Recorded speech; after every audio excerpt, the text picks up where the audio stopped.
Xaçmazda ağır yol nəqliyyat hadisəsi baş verib. Xaçmaz rayonu Hülövlü kənd sakini Tural İskəndərovun idarə etdiyi Mitsubishi Pajero markalı avtomobil Ağçayın üzərindən keçərkən idarəetmənin itirilməsi nəticəsində çayın dərəsini aşıb. Avtomobildə sürücü və ailə üzvləri olub.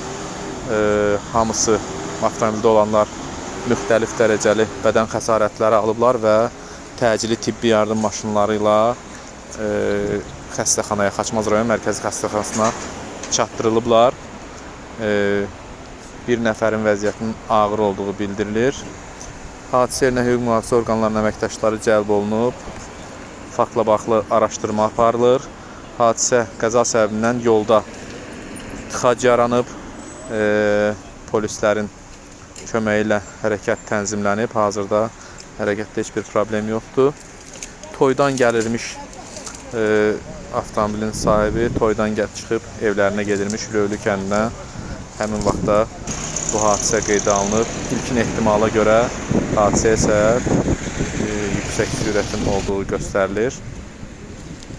Daha dəqiq fakt araşdırıldıqdan sonra məlum olacaq.